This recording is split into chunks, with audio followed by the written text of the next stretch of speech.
સમગ્ર દેશમાં લોકો ભારતીય જનતા પાર્ટીના શાસનથી ત્રસ્ત તો છે. ચારે તરફ ભ્રષ્ટાચાર થઈ રહ્યો છે, લૂંટ થઈ રહી છે, દરેક પ્રકારની ચોરીઓ થઈ રહી છે. પણ વોટની ચોરી થતી હોય એવું ભારત દેશના ઇતિહાસમાં પહેલી વખત થઈ રહ્યું છે.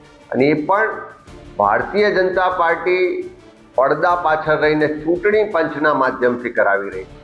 ચૂંટણીઓ જીતવા માટે જે કાવા દાવા સામ દામ દંડ ભેટની નીતિ તો ભાજપ અપનાવે જ છે, પણ હવે ચૂંટણી પંચનો દુરુપયોગ થઈ રહ્યો છે. જે ચૂંટણી પંચ સ્વાયત્ત છે, જેની જવાબદારી છે કે તટસ્થતાથી, પારદર્શકતાથી, પ્રમાણિકતાથી ચૂંટણીઓ થવી જોઈએ, લોકશાહીની રક્ષા થવી જોઈએ, લોકશાહીમાં જે નાગરિકોનો મતનો અધિકાર છે એ અધિકારની રક્ષા થવી જોઈએ.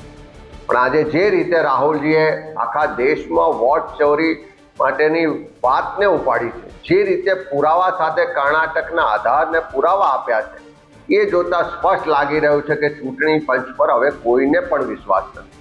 ગુજરાતમાં પણ આપણે જોયું છે કે વારંવાર ચૂંટણીઓમાં જે પરિણામો આવે ત્યારે આખી ચૂંટણી પ્રક્રિયામાં માહોલ કંઈક જુદો હોય, મહેનત કંઈક જુદી હોય, અને પરિણામ આવે ત્યારે એમાં જમીન આસમાનનો ફરક હોય. ખૂબ મોટા માર્જિનથી જે સીટો જીતવામાં આવે છે એની પાછળ આખા દેશમાં આ રીતની વોટ ચોરી જવાબદાર છે.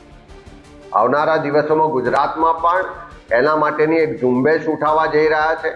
એક એક બૂથ પર એક એક મતદારના ઘેર જઈ અને એની ચકાસણી પણ કોંગ્રેસના કાર્યકરો કરશે. મારે ચૂંટણી પંચને પૂછવું છે કે કોઈ પણ નાગરિક હોય એ તમારી સામે કોઈ પ્રશ્ન ઉઠાવે, કોઈ પણ તમારા નીતિ રીતિ કે એની સામે પ્રશ્નો ઉઠાવે તો એનું સમાધાન, એને જવાબ આપવાની જવાબદારી ચૂંટણી પંચની. આજે રાહુલ ગાંધીજી તો દેશના જનનેતા છે, વિરોધ પક્ષના નેતા છે. કોંગ્રેસ પાર્ટીના એક જવાબદાર સર્વોચ્ચ નેતૃત્વ જ્યારે સવાલ ઉઠાવતું હોય તો એને સમાધાન કરવાને બદલે, એની પૂરતી માહિતીને પુરાવા આપવાને બદલે આજે એમને એમ કહેવામાં આવે કે એફિડેવિટ કરો, એમને નોટિસો પાઠવવામાં આવે. એ જ્યારે સંસદથી ચૂંટણી પંચ સુધીની માર્ચ લઈને નીકળે તો એમની ધરપકડ કરવામાં આવે. એનો સ્પષ્ટ મતલબ છે કે જવાબ ચૂંટણી પંચ આપવા નથી માંગતું, પણ જે આખી વોટ ચોરીનું સ્કેમ કૌભાંડ બહાર આવ્યું છે, જે ભારતીય જનતા પાર્ટી નરેન્દ્ર મોદીની પોલ ખુલી રહી છે, એને કારણે ક્યાંક ડરમાં, ક્યાંક ભય હેઠળ ભારતીય જનતા પાર્ટીના લોકો આગળ આવીને બળી ચડીને બોલી રહ્યા છે. એ લોકો પ્રેશર કરીને ચૂંટણી પંચ જોડે નોટિસો અપાવી રહ્યા છે. પણ હવે લોકો જાગી ગયા છે. આ વોટ ચોરીનું આખું જે ષડયંત્ર છે એ ખુલ્લું કર્યું છે રાહુલજીએ. આજે દેશનો એક એક નાગરિક રાહુલજીના રાહ પર ચાલી